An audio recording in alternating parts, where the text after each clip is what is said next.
Good morning and welcome back to Margin. This morning we're going to talk about the 5 steps to avoid getting into student loan debt. This is part 1 of a 2-part series, so let's jump right into it.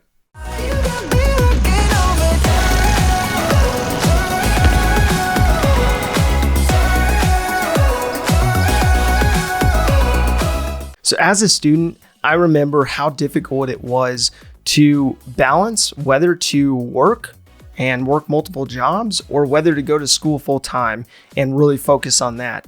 And I ended up doing both. I ended up working multiple jobs throughout all of college. And with that, I want to break down some components that I utilized and those that I've seen people since utilize that have been really effective in avoiding getting into student loan debt. So education data outline that student loan debt is growing 6 times faster than the US economy. Let that sink in. And they went into this further and said that 45.3 million student borrowers are in debt by an average of $37,691 each. And so with that, when they looked into the data further, they basically said that 42.9 million Americans with federal student loan debt each owe an average of $36,510 for their federal loans. But when they looked into it further, they found that 2.4 million borrowers owe an average of $57,083 each in private loans. And so with that, when you're looking at this culmination, you're looking at this combination of student loan debt, people are in a world of a hurt when it comes to how much student loan debt that they have taken on.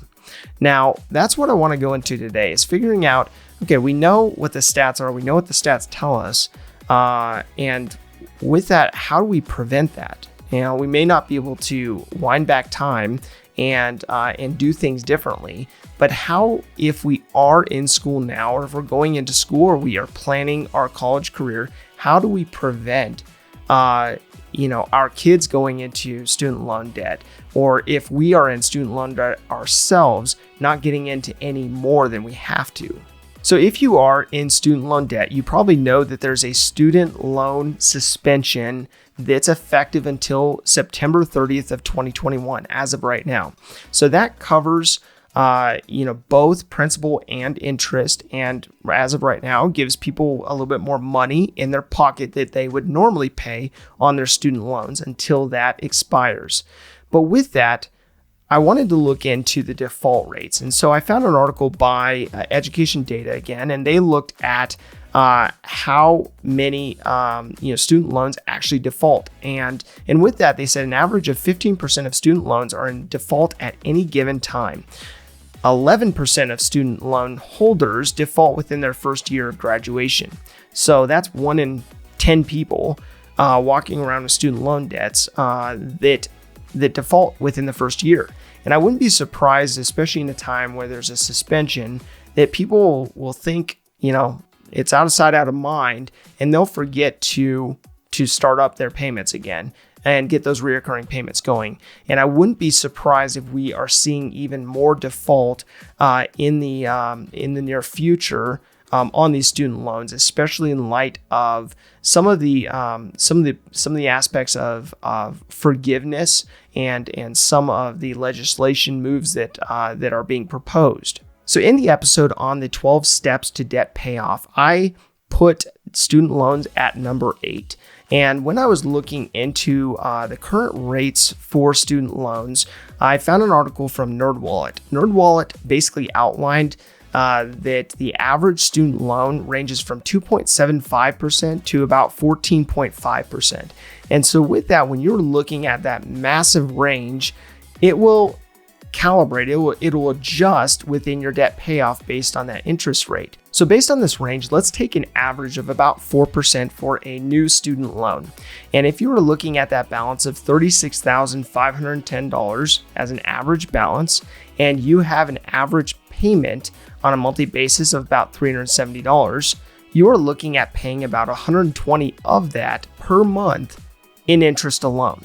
And so when you are having that compound effect, you're having that interest compounding against you, and you are just paying the minimum payment for that student loan, it is significantly impacting your financial picture. And that's why it's important to figure out, okay, first and foremost, what types of loans do I have? Do I have unsubsidized or subsidized? Am I paying the interest from the time that I signed the loan, or is someone else carrying that interest until I graduate? And then from that point, looking at, okay, what is this going to cost me over the lifetime of the loan? Now, if you want to look at other options, there are many out there. It's just a matter of actually wanting to spend the time to figure out some solutions. So if you're determined to pay your way through school, to work multiple jobs and balance work and school, which I would advise that you do to some extent, if you are determined to do that, you will want to figure out what to do with that savings. And first and foremost, if you don't have a rainy day fund, if you don't have an emergency fund, my encouragement to you would be to save that up first, to put away that money first and foremost for the purpose of a rainy day fund, and having that in place so that you can put your income otherwise, whether it's from multiple jobs, a side hustle, or something else, you can put that directly to your expenses for school without going into debt. So you're probably asking, how do I save effectively for college? And what I would encourage you to do first and foremost is, as you are working those multiple jobs or that side hustle, or figuring out some means of income that is manageable with your school schedule, it will be important for you to set aside a certain amount for a rainy day fund. And so I recommend that those go in 4 steps. The first step comes down to saving $500. The second step comes down to saving $1,000. The third step comes down to saving $3,500. And then I broke it down into saving for your expenses, of your living expenses, up to 6 months. And so with that, of course, if you're in college, you'll probably have the first or second step established, but you may not establish step 3 or 4 as of yet. So with that, you'll want to have some kind of rainy day fund in place to cover the costs associated to an appliance going out, or getting a flat tire, or something like that. And you'll want to figure out a way to get that into savings, and then be able to use anything above and beyond that towards tuition, room and board, and the other aspects, the other costs related to school. So you're probably asking, okay, if I want to make an income during school, and I want to pay my way through school, I want to be able to get an emergency fund into place, I want to be able to pay for tuition, room, board, and the other expenses that come up along the way, how do I do so? And oftentimes I recommend that people not only have just a job that you wait tables, even though I think everyone should do that at some point or another, but also have the ability to have a side hustle. Now, I know that is widely overused, but it's important to have a side hustle. It's important to have something that is also contributing to you staying out of debt as a student. And so with that may come down to you renting your car out on Turo and making an income off that. It may be you driving Uber, for Uber, and doing that on times that you're not in class. Or you may look at house hacking and purchasing a home and renting out some of the bedrooms so that you're house hacking.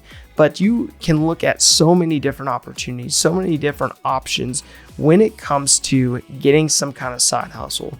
But it can be easy to just settle and sign on the dotted line for those student loans, rather than getting that extra job, rather than cutting down your expenses and going to that affordable school. But your future self will thank you. If this information is helpful to you, please do like, subscribe, and hit the notification bell. Thank you for your time. Enjoy your day, and we'll see you back here tomorrow.